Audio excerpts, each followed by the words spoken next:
एक बार फिर मैं अपने YouTube channel new India the vision academy में आप सभी का स्वागत करता हूं।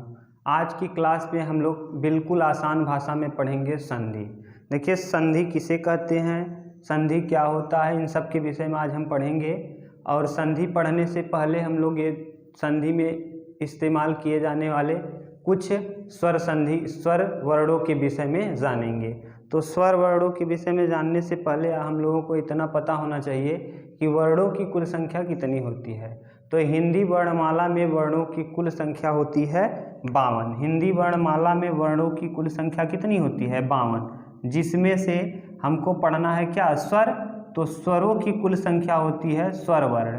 इसमें स्वर वर्ण की संख्या होती है कितनी, इसमें स्वर वर्ण की संख्या होती है 11। स्वर वर्णों की संख्या 11, लेकिन मात्राओं की संख्या केवल 10 होती है। मात्राओं की संख्या कितनी होती है, मात्राओं की संख्या 10 होती है। मात्राओं की संख्या केवल 10 होती है। स्वर वर्णों की संख्या होती है 11, लेकिन मात्राओं की संख्या होती है 10।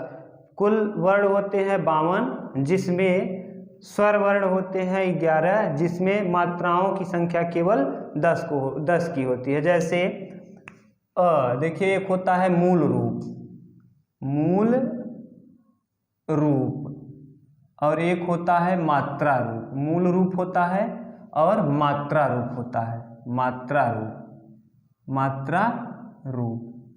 तो मूल रूप क्या है, मात्रा रूप क्या है, इससे पहले हम लोग समझ लेते हैं। तो मूल रूप का मतलब होता है जैसे आ, ई, उ,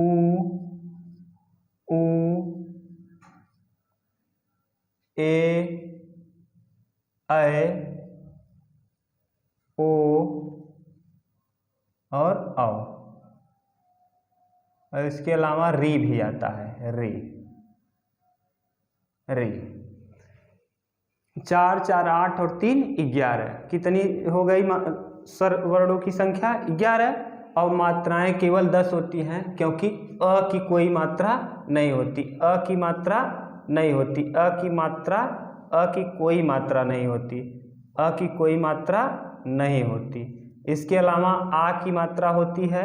आ की मात्रा क्या होती है, आ की मात्रा एक खड़ी पाही होती है, तो इसे कहते हैं मात्रा रूप। अ की कोई मात्रा नहीं, आ का एक खड़ी पाही होता है। छोटी ई का आगे से उड़ाई होता है, बड़ी ई का पीछे से उड़ाई होता है।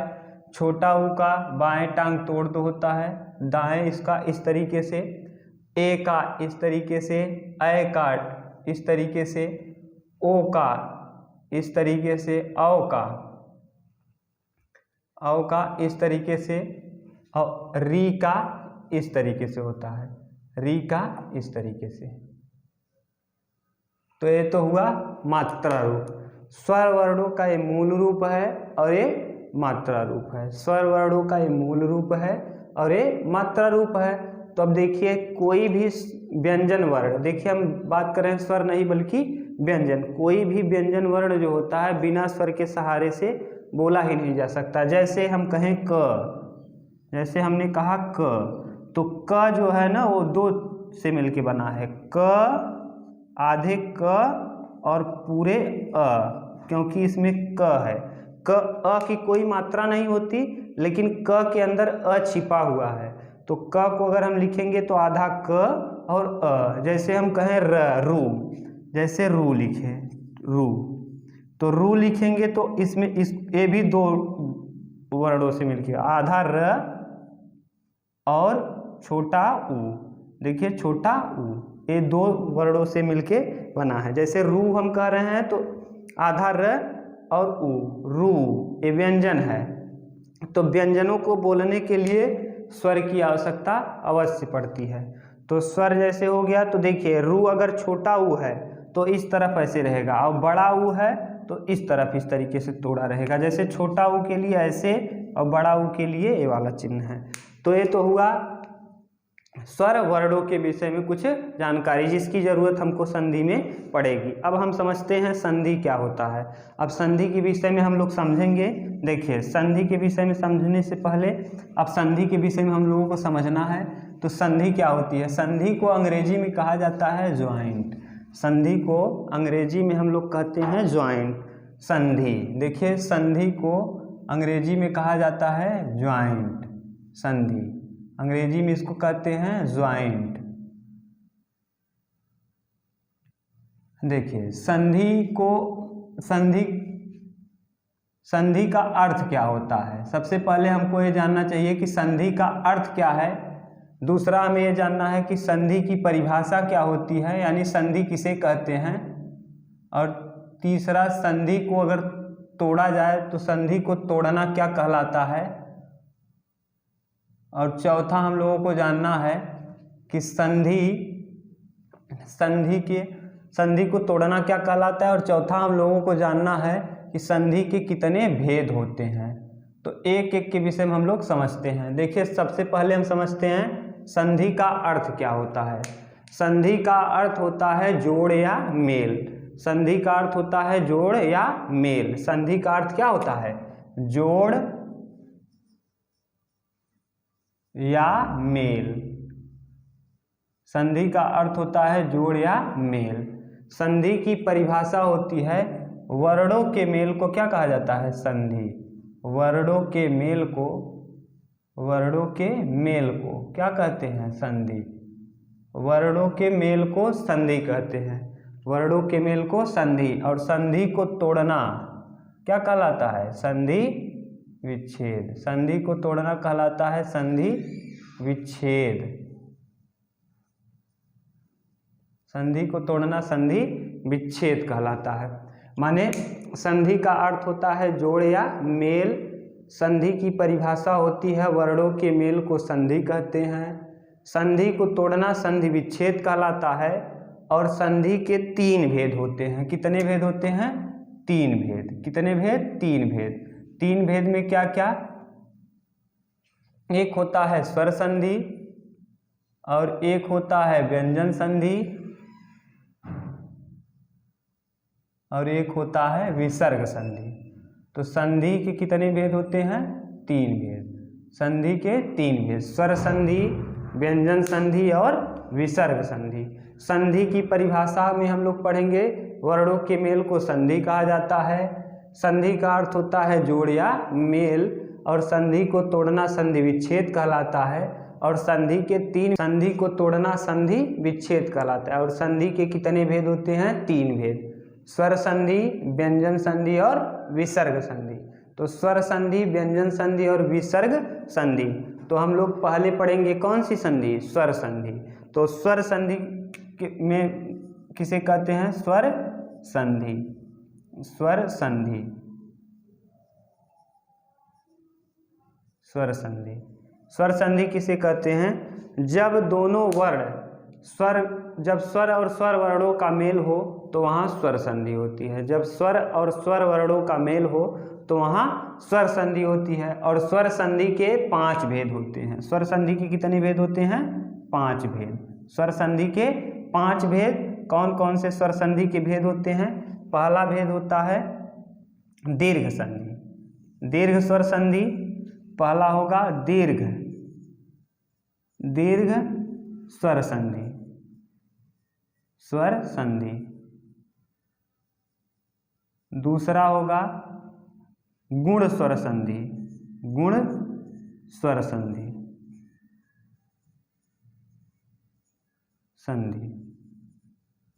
तीसरा होगा वृद्धि स्वर संधि।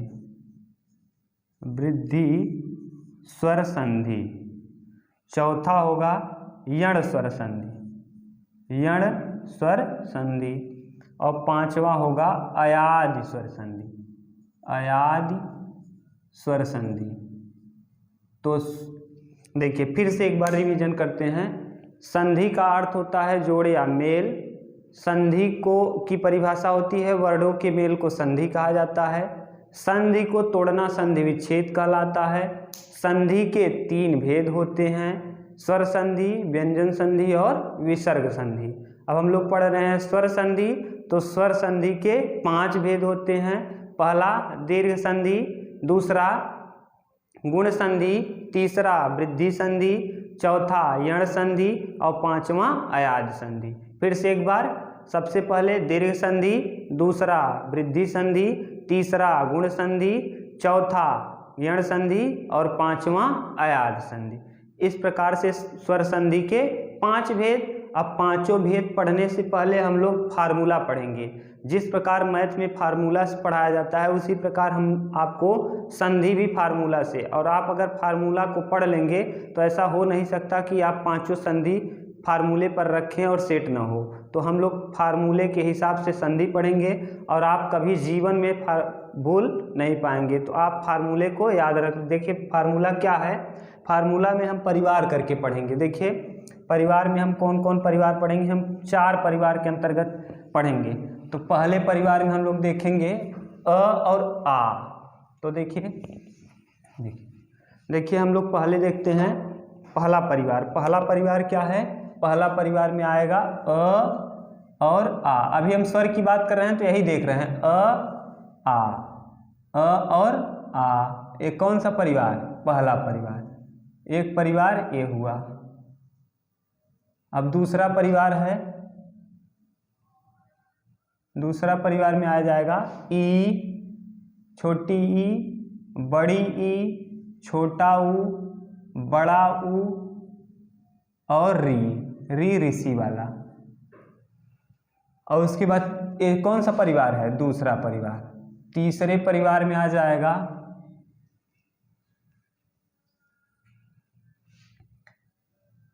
ए, ऐ, ओ और औ। ओ और औ। और चौथे परिवार में आ जाएगा अंग। अंग कौन सा परिवार। चौथा परिवार। ये है तीसरा परिवार।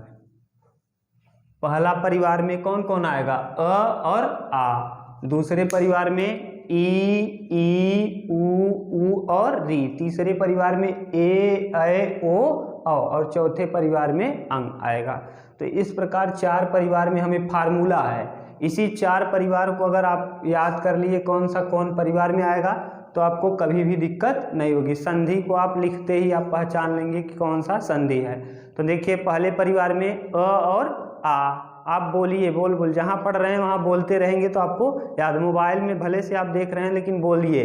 तो पहले परिवार में अ और आ। दूसरे परिवार में ई, ऊ और री। तीसरे परिवार में ए, ऐ, ओ और चौथे परिवार के अंतर्गत आ जाएगा अंग। तो 4 परिवार में हम लोग आप पढ़ेंगे। तो ये 4 परिवार फार्मूला है। तो जैसे हम लोग कहें पहला संधि पढ़ते हैं दीर्घ संधि। तो दीर्घ संधि को फार्मूला में लगा के देखते हैं। तो देखिए दीर्घ संधि, दीर्घ संधि, दीर्घ स्वर संधि, दीर्घ स्वर संधि, दीर्घ स्वर संधि। दीर्घ स्वर संधि में हम लोग पढ़ेंगे। देखिए दीर्घ स्वर संधि पढ़ने से पहले आपको एक याद होना चाहिए कि जब भी संधि में आपको 2 चीज़ें मिलेंगी ना तो पहले आपको मिलेगा मात्रा रूप। अभी आप शुरुआत में ही हमने बताया कि मात्रा रूप क्या होता है और मूल रूप क्या होता है। जैसे विद्या, यहाँ देख लीजिए एक बार, विद्या जमा आलय, विद्या जमा आलय, जमा यानी प्लस, विद्या जमा आलय। तो यहाँ विद्या में देखिए क्या है। यहाँ देखिए आ का रूप छिपा है, आ का मात्रा रूप छिपा है और ये मूल रूप है। यहाँ देखिए मूल रूप से दिख रहा है।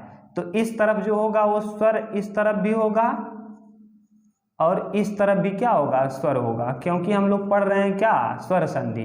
तो स्वर संधि में दोनों तरफ स्वर वर्णों का मेल होता है। इस तरफ भी स्वर वर्ण रहेगा और इस तरफ भी स्वर वर्ण रहेगा, लेकिन इस तरफ जो है वो मात्रा के रूप में रहेगा और इस तरफ मूल रूप रहेगा।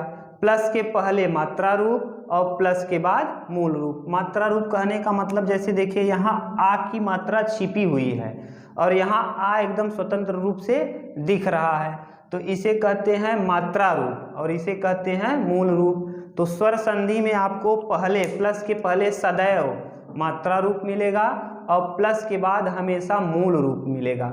मूल रूप किसे कहते हैं? यदि ये सब एकदम दिख जाए जैसे हैं उसी तरीके से। और मात्रा रूप किसे कहते हैं? जो मात्रा के रूप में दिखे तो उसे मात्रा रूप कहते हैं। तो ये तो हुआ मात्रा रूप और ये हुआ कौन सा रूप? मूल रूप। इसे कहेंगे कौन सा रूप? मात्रा। और इसे कहेंगे मूल रूप। कौन सा रूप? मूल। यह है मूल रूप और यह है मात्रा रूप। तो ये तो हुआ माने मात्रा रूप किसे कहेंगे? मूल रूप किसे कहेंगे? तो दीर्घ संधि जो होता है ये दो भागों में है, दो परिवार, माने इसमें या तो पहला परिवार और पहला परिवार मिलेगा और निर्माण भी करेगा तो किस परिवार का? पहले ही परिवार का। जैसे पहला परिवार निर्माण भी करेगा तो पहले परिवार का, या फिर दूसरा परिवार और दूसरा परिवार और निर्माण भी करेगा तो दूसरे ही परिवार का। या और यहाँ जो है, यहाँ दोनों जो आएंगे वो समान स्वर आएंगे। कौन से स्वर आएंगे? समान स्वर। समान स्वर। जैसे देखिए समान स्वर का मतलब है कि अगर अ और आ है तो यही दोनों आएंगे, इसके अलावा कुछ नहीं। अगर ई आ रहा है पहले तो बाद में बड़ी ई और छोटी ई ही आएगा। अगर इधर उ और उ आ रहा है, अभी एग्जाम्पल लेंगे तो आपको क्लियर हो जाएगा कहने का अर्थ क्या है। तो देखिए जैसे पहला परिवार वही परिवार मिल के अगर उसी परिवार का निर्माण कर दे तो समझ जाइएगा कौन सी संधि है? दीर्घ संधि। दूसरा परिवार मिल के भी निर्माण कर दिए दूसरे परिवार का तो समझ जाइएगा दीर्घ संधि। जैसे देखिए, जैसे एक एग्जाम्पल लेके आपको बता दे रहे हैं। यहाँ देखिए जैसे अभी एग्जाम्पल लेके एक दो बता दे रहे हैं, जब आपको दीर्घ संधि डिटेल में पढ़ाएंगे तो एकदम क्लियर हो जाएगा। तो आप पहले एक दो एग्जाम्पल देख लीजिए। जैसे एग्जाम्पल नंबर पहला, जैसे क्या है कि हम जैसे लिखें विद्या जमा आलय। तो देखिए यहाँ पे अगर विद्या को तोड़ेंगे तो अभी आपको दिखा दिए तोड़ने का तरीका क्या है। जैसे हम कहें क, तो क जो है उसमें आधा क है और उसमें छिपा है एक स्वर अ। इसी प्रकार अगर हम द्या लिख रहे हैं तो इसमें भी द्य तो आधा है और पूर्ण रूप से छिपा हुआ है क्या? आ की मात्रा। तो ये क्या है? आ। इस तरीके से ये है। तो इसका मतलब इसमें क्या है? आधा द्य है और आ है। अब इधर देखिए, अब ये मात्रा रूप था लेकिन हमने तोड़ के इसको मूल रूप में कर दिया। अभी देखिए आ की मात्रा थी और इसको तोड़ के हमने मूल रूप कर दिया। अब इस तरफ भी देखिए कौन सा? आ गया। अब आ और आ दीर्घ संधि में हमेशा होगा, चाहे अ और आ मिले, अ और अ मिले, चाहे अ और प्लस अ मिले तब भी आ होगा, और चाहे अ और आ मिले तब भी आ होगा। हमेशा बड़ा ही होगा। दीर्घ का मतलब होता ही है बड़ा, इसलिए चाहे अ और अ मिले तब भी आ होगा, और अ और आ मिले तब भी आ होगा, और आ मिले तब भी आ होगा। तो यहाँ देखिए आ और आ मिला तो ये दोनों मिल के हमेशा किसको बनाएंगे? आ ही बनाएंगे। और आ की मात्रा क्या होती है? अभी मात्रा रूप इसका क्या होता है? एक खड़ी पाई होता है और इसको द्या में जब जोड़ेंगे तो इस तरीके से बन जाएगा क्या? द्या। फिर से वही हो जाएगा। अब ये तो हो गया ये वाला, देखिए इसको और इसको काट दीजिए। अब बचा इधर वी और इधर बचा लय। तो यहाँ बच गया क्या? वी बचा और द्या आ गया था जोड़ने पर, और यहाँ लय। देखिए एकदम मैथमेटिकल तरीके में हम आपको पढ़ा रहे हैं। मैथ जिस तरीके से होता है उसी तरीके से आपको संधि पढ़ाई जा रही है। तो पूरा इस तरीके से हुआ। देखिए यहाँ एक परिवार वही परिवार और मिल के भी देखिए द्या वही परिवार का निर्माण हुआ। मतलब एक परिवार वही परिवार और मिलकर भी वही परिवार का निर्माण कर दे तो समझ जाइएगा कौन सी संधि है? दीर्घ संधि। जैसे एक हम और एग्जाम्पल ले रहे हैं, जैसे मही जमा ईस। जैसे दूसरे वाले परिवार की बात कर लें, जैसे मान लीजिए यहाँ आपने देख लिया पहला परिवार मिलके वही परिवार। जैसे देखिए ये था ना, अभी हमने यही एग्जाम्पल लिया था। कौन सा? विद्या जमा आलय। विद्या जमा आलय, आलय तो मिल के हुआ था क्या? विद्यालय। विद्यालय। देखिए यहाँ पे एक परिवार अ था, आ, और यहाँ भी एक परिवार आ था और जब आपने दोनों को जोड़ा तो जोड़ने पर भी यहाँ क्या आ गया, आ ही आ गया। इसका मतलब देखिए एक परिवार माने कौन सा परिवार है, देखिए पहला परिवार ना, पहले परिवार के अंतर्गत ये भी है, पहले परिवार के अंतर्गत ये भी है, और जब आपने जोड़ा तब भी ये कौन सा परिवार हुआ, पहला परिवार। तो इस तरीके से पहला परिवार वही परिवार और मिलके उसी परिवार का निर्माण कर दे तो समझ जाइएगा कौन सी संधि है, दीर्घ संधि। अब एक और एग्जाम्पल ले लेते हैं दूसरे परिवार वाला। दीर्घ संधि में केवल दो ही परिवार के लोग आते हैं, या तो पहले परिवार का जुड़ेगा या तो दूसरे परिवार का, लेकिन सेम रहेंगे। यदि अ और अ है तो अ और अ यही वाला परिवार रहेगा, अगर इधर है तो यही रहेगा, और ये रहेगा तो यही। तो जैसे देखिए हम ले रहे हैं एक महाजमा मही, मही जमा ईस, ईस। देखिए यहाँ पर भी हो जाएगा महीस, महीस। यहाँ देखिए यहाँ क्या हुआ, मही जमा ईस, महीस। जैसे देखिए यहाँ बड़ी ई की मात्रा है, ये मात्रा रूप है। आपको अभी बताया गया कि प्लस के पहले हमेशा मात्रा रूप मिलेगा और प्लस के बाद हमेशा मूल रूप। ये मात्रा रूप है और ये कौन सा रूप है, मूल रूप। और देखिए यहाँ भी इसका मात्रा किसका है, बड़ी ई का, तो यहाँ भी वही बना। तो देखिए वही परिवार, दूसरा परिवार, दूसरा परिवार, और यहाँ भी देखिए दूसरा परिवार, दूसरा परिवार, और निर्माण ही हुआ तो भी दूसरा परिवार। इस तरीके से देखिए हमने ले लिया, पहले परिवार का भी एग्जाम्पल हमने ले लिया, पहला परिवार मिलके भी पहले परिवार का निर्माण कर दिए, और हमने देखा दूसरा परिवार और मिलके भी दूसरे परिवार का निर्माण हुआ। तो ये तो हुआ देखिए माने दीर्घ स्वर संधि। अभी आपको हम केवल बेसिक बता रहे हैं, जब आपको डिटेल किया जाएगा दीर्घ स्वर संधि में तो आपको जीवन में कभी भी दोबारा संधि पढ़ने की जरूरत नहीं पड़ेगी। केवल एक बार आप ध्यान से पढ़िए, तब आपको कभी भी दिक्कत नहीं होगी। अब देखिए हम दूसरे की संधि की बात करते हैं, गुण संधि। कौन सी संधि, दूसरी संधि है गुण संधि। गुण संधि के विषय में देखिए देखते हैं, गुण संधि। दूसरी संधि कौन सी है, गुण संधि। दूसरी संधि है गुण संधि, गुण संधि, गुण संधि, गुण संधि। और गुण संधि को भी फार्मूले की तरह पढ़ेंगे। गुण संधि में देखिए पहला परिवार, दूसरा परिवार, और जब भी निर्माण होगा तो तीसरे परिवार का। गुण के अंदर एक गुण होता है किसमें एक परिवार मिलता है और उसके बाद दूसरा परिवार मिलता है, और जब भी बनाते हैं तो तीसरे परिवार का निर्माण कर देते हैं। जैसे एग्जाम्पल देखेंगे तो आपको क्लियर हो जाएगा। जैसे एग्जाम्पल में क्या है, एग्जाम्पल में देखिए है, एग्जाम्पल में जैसे महा, महा जमा ईस,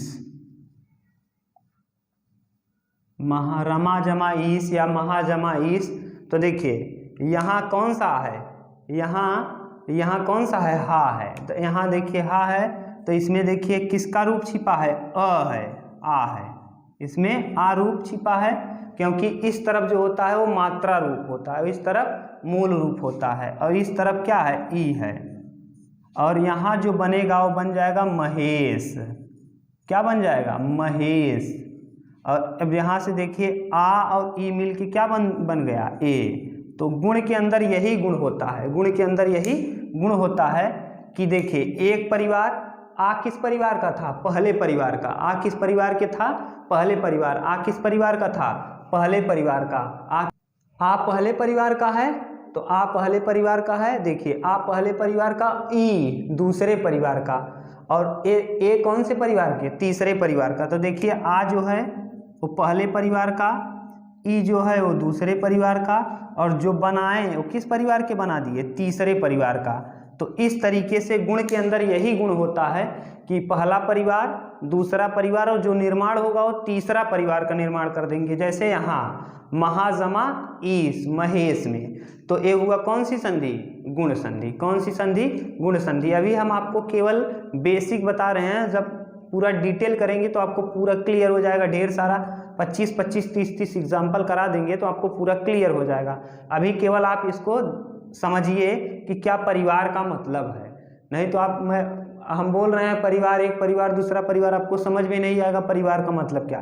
तो इसी परिवार को बताने के लिए एक एक एग्जाम्पल लेके अभी आपको दिखा दिया जा रहा है। अब देखिए हम तीसरे संधि की बात करते हैं। तीसरी संधि कौन सी है? तीसरी संधि है वृद्धि संधि। अब हम लोग तीसरी संधि वृद्धि संधि के विषय में पढ़ते हैं। ये हो गया कौन सी संधि? हाँ, गुण संधि। गुण का गुण हो गया। अब देखिए तीसरी संधि हम देखते हैं वृद्धि संधि। कौन सी संधि? वृद्धि संधि। स्वर संधि का तीसरा भेद है वृद्धि संधि। अब वृद्धि संधि के विषय में पढ़ते हैं, वृद्धि संधि। अब स्वर लगाना है क्योंकि स्वर संधि पढ़ रहे हैं तो बार बार स्वर नहीं लिख रहे हैं। वृद्धि स्वर संधि में इसमें देखिए क्या होगा, एक पहला परिवार आएगा और तीसरा परिवार आएगा, और इन्हीं में से चाहे पहला बनाया चाहे तीसरा बनाया। जैसे देखिए एक एग्जाम्पल लेके सिखा दे रहे हैं अभी। जैसे हम कहें तथा, तथा जमा एव, तथा जमा एव। अब हो जाएगा, देखिए यहाँ पे आ है, यहाँ पे मात्रा के रूप में आ है और यहाँ पे ए है, और देखिए ये दोनों मिल के बना देंगे तथैव, तथैव। अब तथैव का मतलब यहाँ देखिए अय हो गया। देखिए ये कौन सा परिवार है? ये वाला आ गया पहला परिवार। देखिए ये वाला है पहला परिवार और ये वाला है कौन सा परिवार? तीसरा परिवार, और मिल करके निर्माण कर दिया किसका? तीसरा। इसमें पहले या तीसरे का निर्माण होता है। तो ये हुआ तथा जमा एव तथैव। तो हो गया कौन सी संधि? वृद्धि संधि। वृद्धि संधि में या तो पहला और तीसरा परिवार जुड़ता है, पहला परिवार और तीसरे परिवार में से कोई भी। जब वृद्धि संधि बताया जाएगा पूरा डिटेल में तो आपको बता दिया जाएगा। अब देखिए चौथा क्या है? चौथा है यण संधि। चौथा है यण संधि। चौथा यण संधि। चौथा है कौन सी संधि? यण संधि। चौथा यण संधि, यण संधि। अब यण संधि, यण संधि में हम देखेंगे, देखिए यण संधि में क्या है कि दूसरा परिवार, यण में कितने अक्षर हैं? 2 अक्षर। तो दूसरे परिवार माने 2 अक्षर से याद कर लीजिएगा। कौन सा? कितने? दूसरा 2 अक्षर, यण में 2 अक्षर, तो यानी दूसरे परिवार के साथ अब चाहे जो मिले, पहला मिले, दूसरा मिले, तीसरा मिले या चौथा, तो हमेशा अगर दूसरे परिवार के साथ पहला, दूसरा, तीसरा या चौथा परिवार कोई परिवार आ जाए तो समझ जाइएगा कौन सी संधि है? यण संधि। लेकिन दिक्कत एक यहाँ फंसेगी, जैसे यहाँ दूसरा परिवार है और यहाँ भी दूसरा परिवार है, तो आप कहेंगे कि सर जी यहाँ भी दूसरा परिवार है और यहाँ भी दूसरा परिवार है, लेकिन दोनों को यहाँ और आपने यहाँ भी लिखा है दूसरा परिवार, तो दिक्कत यहाँ है दूसरा परिवार अगर यहाँ आएगा तो यहाँ अगर दूसरा परिवार और दूसरा परिवार आएगा तो ई आएगा, तो ई के साथ ऊ आएगा, ई और ई कभी नहीं आएंगे। अगर ऊ आएगा तो ऊ के साथ री, ऊ के साथ ऊ कभी नहीं आएगा इस वाले संधि में। जबकि दीर्घ संधि में ई के साथ ई ही आएगा, क्योंकि दोनों समान रहेंगे। यहाँ लिखा गया है समान स्वर, और यहाँ लिख देना, यहाँ दूसरा परिवार आएगा तो कभी भी दोनों ई और ई नहीं आएंगे, बल्कि ई के साथ ऊ आएगा। तो जैसे देखिए यण संधि, और यण संधि का एक और सबसे महत्वपूर्ण बात क्या है कि यण संधि में जो भी अक्षर मिलेंगे आधे मिलेंगे। जैसे यण का मतलब रण से याद करिए, रण में जब योद्धा जाता है तो पूरा लौटकर नहीं आता, आधा कुछ न कुछ हद तक लोग मारे जाते हैं। तो इसमें भी यदि कोई योद्धा आएगा तो आधा हो जाएगा। जैसे इति जमा आदि, जैसे क्या है? इति जमा आदि, इति जमा आदि। अब दोनों को जोड़ेंगे तो हो जाएगा क्या? इत्यादि, इत्यादि। देखिए इत्यादि हो गया, इति जमा आदि, इत्यादि, इति जमा आदि।